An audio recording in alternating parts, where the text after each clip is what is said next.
Welcome to the Political Matrix News. We have the sources, we have the truth from inside the political matrix. Welcome to the Political Matrix News. Once again, I would be Rob Milford in Orlando. Greg Fink is in Alachua County. You can call that Gainesville if you want to. He refers to it sometimes as a cesspool of political crap, which sounds pretty accurate, I think. And then Scott Miller holding down the fort in the western gate to the Sunshine State in Pensacola. He is, while all of us have much experience with Matt Gaetz, having lived together, well, we were all living in the 1st District for quite a while, most of me the better part of a decade, and those guys the rest of their lives, except when Greg was in Germany doing Air Force-y stuff. But we know Matt Gaetz pretty well, and we know all of the political characters in the Panhandle really well. I mean, I've got, 8 or 10 or 15 here on my phone. I thought all of them were going to be running for Congress about 10 days, 2 weeks ago. Guys, Scott, how many people that are running for Congress in the 1st District now? I know 13. Well, there's 13 running. I personally know 5 of them, including both of the front runners. Yeah, I know around 11 of them. Yeah. Who's the other front runner? Well, the Patronus. Actually, I guess I only know one of the front runners because, my big client kind of decided against running because she couldn't get the. She wasn't comfortable with the way with the way the fundraising was going to work out for her. And frankly, I'm glad that she did because Congress is a horrible place to work if you want to make a difference. Right. And she can absolutely make a terrific. She's absolutely been crushing it the last 6 years. Mm-hmm. And but I think Greg, your turn. How many of the people are running? Do you know? Well, I know around 11 of them on a casual, if not a really good basis. In fact, a few of them still have not jumped in yet, and so I'll probably know 11 out of the 16 or 17 that will probably be running until their deadline for their check is needed on the 5th and the 6th of December. Then it will probably get down from a 13 to 7 or so. Why? Because a lot of these guys are not going to want to just fork over a $10,440 check or basically $11,000 check. And so, it's not even the entry fee that's the problem. It's the $100,000 you're gonna have to front exactly to get your campaign rolling. Yes, all the money after that. After you get on the ballot, then you're like, okay, I'm here now. So what do I do now? You go out and raise more money. Until you start getting some traction. I mean, this is a very, very tight election cycle here. I mean, they're giving us basically around 58 days for the primary, or 54 to 58 days for the primary, and 54 days for the general. And so, I mean, the general is going to be April 1st. It's going to be the same way for Mike Waltz's race as well, over there in District 6. Yeah, right here on the coast.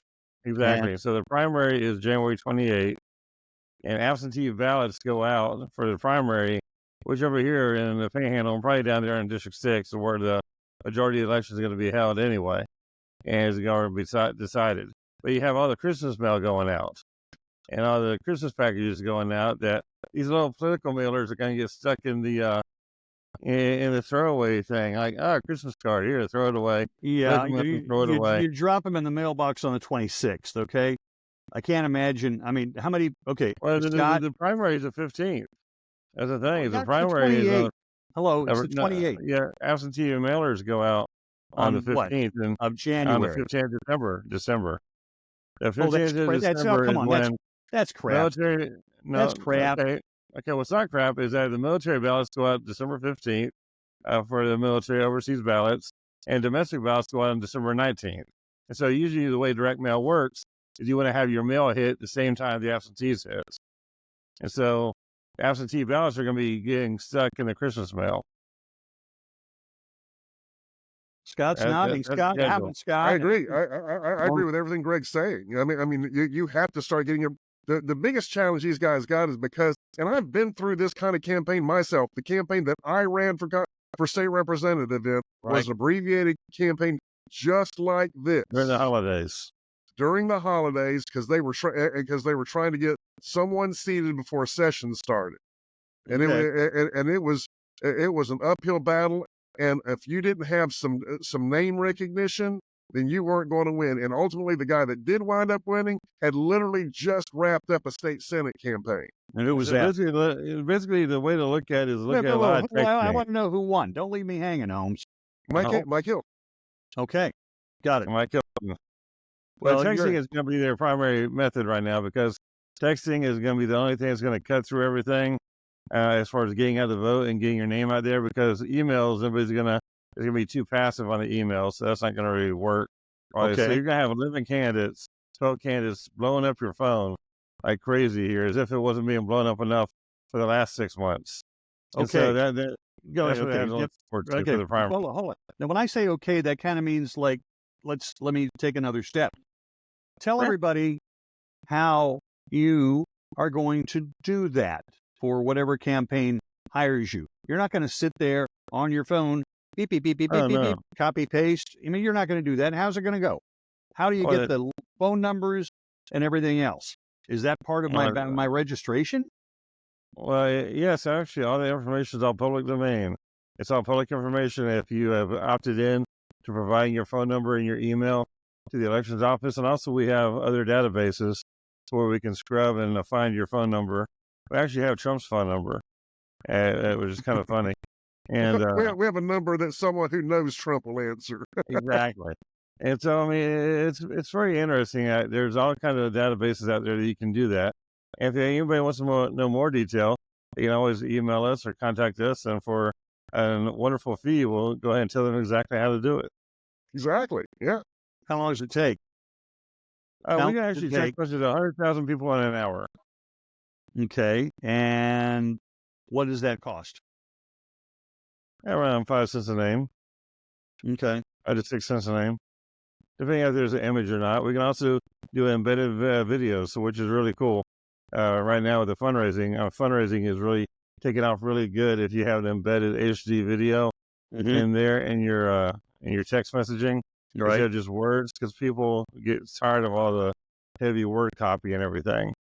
And so, but that's going to be, I think, it's not going to be a traditional campaign, especially with it being during the holidays and everything. A, mail is very expensive. B, it's going to get lost, so it's basically wasting your money. I mean, we had we're working with Greg Merck also on some parts of the campaign. He's running for Congress, and so basically he's one of the 11 right now. He's one of the 11 running for Congress, correct? Is he going to stick with it, or is he going to pull the plug December the whatever? I think he's sticking with it. I think he's going to be in the race the whole way. So I think he's in to win it. I mean, the biggest thing with this race is we have CFO Bobby Petronas, Jimmy Petronas. Jimmy Has Petronas. been endorsed by the president and the senator. Okay, yeah. Tell everybody what do we know about Jimmy Petronas? He's a CFO. He's the insurance commissioner, and he is the fire marshal for the state. He also does not live in the district, but he has served near the district numerous times. Near the district. Ooh. The hell? When he served over in Panama City area. Okay. I think in Ponce de Leon, in the Finiac Springs, back. State rep, state senator, what? State rep. Okay. And that was back whenever the district was part of that area. It had all of Walton County and part of Holmes at the time. Now the district is just half of Walton and none of Holmes. And so the old area that he used to represent is no longer in the district, but he is a statewide, elected official. Yeah. And so it'll be interesting to see how that all plays and everything into it. Okay. Well, like I said, he's got the, it's all going to be about name recognition at this point. And, Jimmy's won a statewide race, so he's going to be very competitive. Greg Merck has actually run several campaigns in the district. So he's not going to be a stranger to them. So he'll have reasonable name ID. Joel Rudman's running. He has a little bit of name ID in one county. So, Right. but not enough to be a player. I don't think it's going to be honestly right now. Petronas has a slight edge, but it's certainly not an edge that couldn't be overcome. Right. I mean, Donald Trump endorsed him. How will I go with that? You just Greg just told me as we were getting spun up for the show this afternoon. By the way, we're doing this on Tuesday, the 26th. Yeah, I was arguing with somebody. No, it's the 20. They said 25th. I know it's the 26th. Sorry, I know these things. But that Rick Scott has now endorsed Jimmy Petronas as well. Is that because Rick Scott knows what side his bread is buttered on? Most likely. What do you think? I mean, well, I do happen to know that they are trying the part of Jimmy being supported into this race is an effort by party people to kind of ice someone else out of position. So there's a little bit of chess being played here to make this happen. Right. And we'll see how it goes. But I mean, that happens all the time. The thing is special elections are live up to their name. They're a very unique kind of animal, and this is an empty seat. So like Greg had said at the opening, there's always a whole bunch of people that jump into it, but really and truly, it's they're not smart to do it. Like having experienced this myself, and and everywhere I went, my statements, like especially when we're doing group things, where there were a number of candidates at a forum or something like that, right? My narratives were always better received. People, I got several rounds of applause, and I didn't get crushed, but I came in second, and I beat a whole bunch of people who'd been like one of the guys had been a city councilman for decades. Yeah, no endorsements. Got no endorsements. Had quite a lot of negative mail go out against him. Yeah, but it wound up going to the guy who had most recently had a widespread campaign, because it's just like Kamala Harris. If they had the election about instead of November 2nd, if they'd had it on October 2nd, there's a possibility she could have won, because the ether hadn't kind of worn off yet. The enthusiasm generated by the media hadn't worn off yet. So, when you have abbreviated campaign cycles, people with any kind of name recognition, that's just gold. And they are in the prime. It's basically their race to lose, and that's going to be the case in almost all of them. Right. I mean, right now, the only other additional person coming in that might have a name ID similar to Greg Merckx, because he's been on the ballot, is John Mills. And so John Mills is who? And he's a former, I think, a former aviator. He's a military guy of some sort. He's a military guy. Wore his Purple Heart everywhere he went. Yeah. But he's mainly in Okaloosa County. Really? Yeah. He's primary in Okaloosa County, where Greg is primary in Escambia County. And right now, for special elections, Escambia County is where you want to be strong at. I mean, because Escambia County is going to be the lion's heart of the turnout. Okaloosa is not going to have as heavy of a turnout for a special election. They traditionally do not. Literally, the farther away you get from Escambia County, the lower the population density. Yeah. So Santa Rosa County, Escambia County has the highest population. Santa Rosa County is still high, but not quite as many, and it just literally starts dropping off like a cliff. Because even though these are geographically large counties, the bulk of them, especially Santa Rosa and Okaloosa County, are taken up by military. Between Okaloosa with Eglin Air Force Base and Santa Rosa County with a little bit of Eglin and a whole lot of Blackwater State Forest, there's just not a lot of residential space left in them to grow. Yeah, Rob, where you live, or where the other district is, District 6. I mean, y'all have Orange County, Flagler County, Marion. I mean, this race goes all the way into Marion County. Volusia. The district actually, Seminole. The district actually butts up against Alachua. It goes all the way down to Brevard. Mm-hmm. And so, I mean, it's a very big several county district. And you guys, I mean, it's very well gerrymandered, or well drawn. Let me correct my wording there. It is very well drawn for the Republican primary and everything. And Donald Trump has already endorsed a guy who has numerous ethics violations against him and has been under several investigations. It's very similar to a very larger version of Matt Gaetz, without the girls that we know of yet. In fact, the girls that he is involved with were at least over 18. But I mean, there's several different ethics and other accusations against him in the past. And we know some stuff from another campaign that we have worked on, an area which we're not going to talk about in detail on the show, but there's a lot about that guy that's very questionable. And the endorsement of that is very weird. Well, I'm going to say, especially in areas with a significant Democrat population, where the races are competitive versus up here, when the primary is over, the race is over. And it'll be that way there too. Yeah, because there's not a Democrat with a credible chance of winning up here, right? But the thing is that they can't. You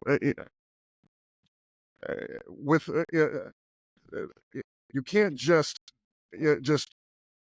like we used to moralize. It used to be any sort of moral turpitude would be nearly the death knell of a campaign. Yes. And in particular, now that Trump, in the era of Trump, that's not the case anymore.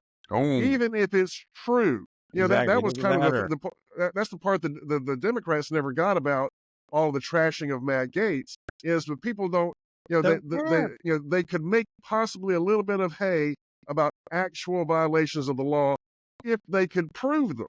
Right. But just simply saying, oh, he sleeps around a lot and he goes out and has these sex orgies and stuff like that, most people that are interested in supporting him are more scared of what a Democrat would do than what he'll do.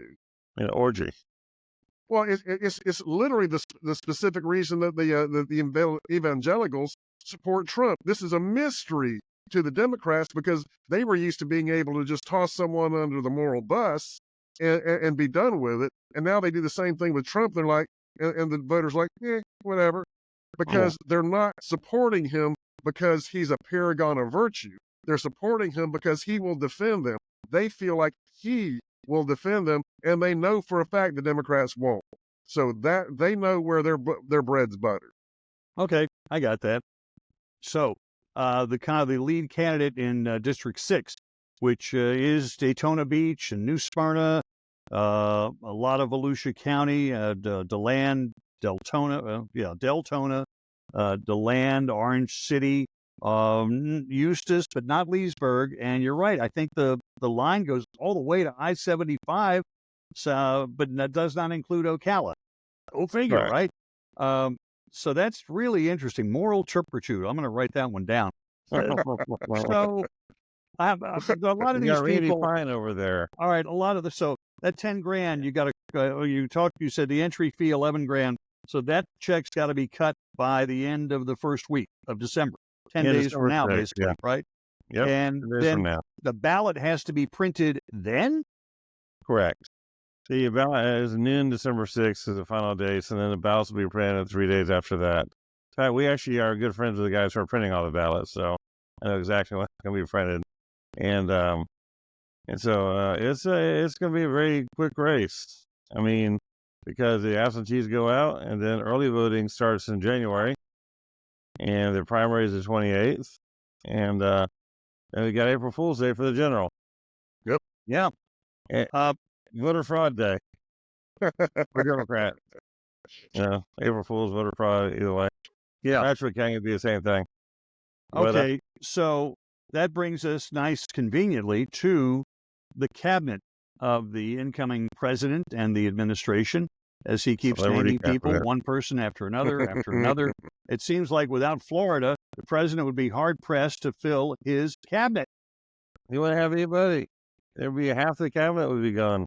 I know they keep for years have been criticizing or at least been the object of ridicule with the Florida man. Well, apparently politics can't survive, or reform politics can't survive without some Florida man. Pam Bondi. Let's talk about her first. Pam Bondi. Okay, Woo-hoo! we probably should have opened the show with this, but we didn't. We opened with a local. We have a picture of Pam Bondi. Pam Bondi, awesome, and she talk about an upgrade. Exactly. Well, whenever Matt Gaetz withdrew, which if you're living under a rock and know anything about politics, that's the only way you would not know that he did.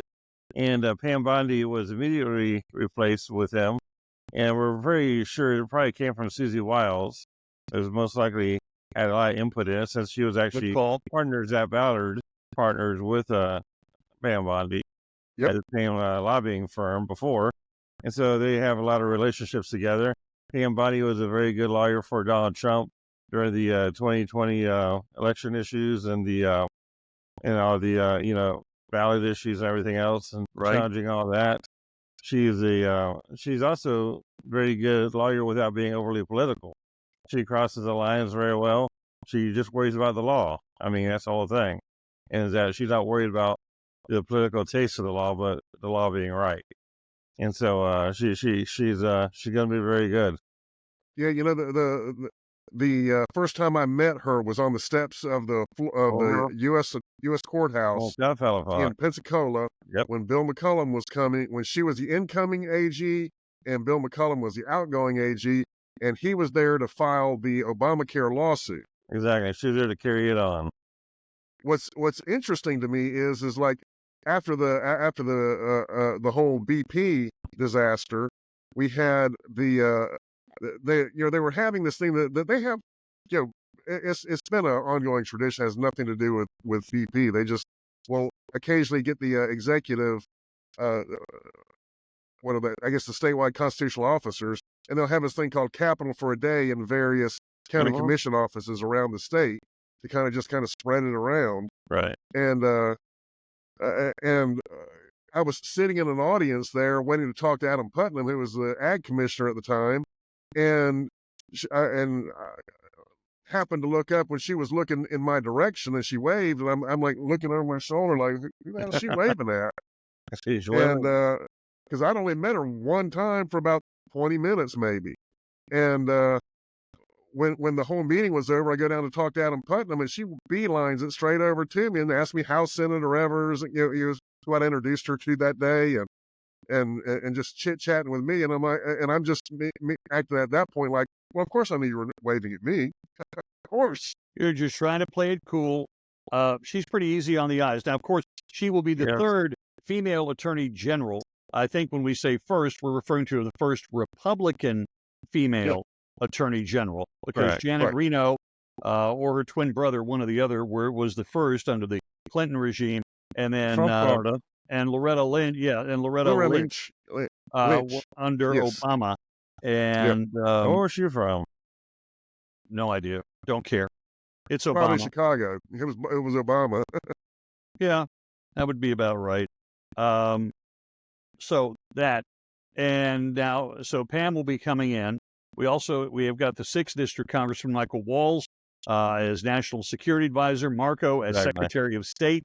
There have been a couple of others, including a former congressman, and I'm trying to remember what district it is, Brevard County, which is Cocoa Beach, Melbourne, that area to the east of Orlando.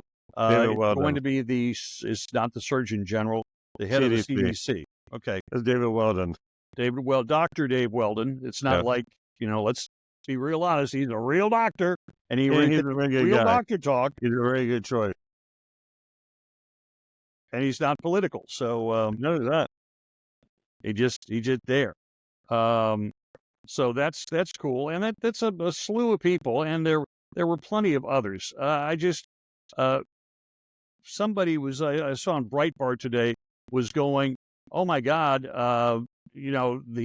Trump has appointed a seriously gay man who is married to another man, and they have children, and he's going to be the Secretary of the Treasury. Waka.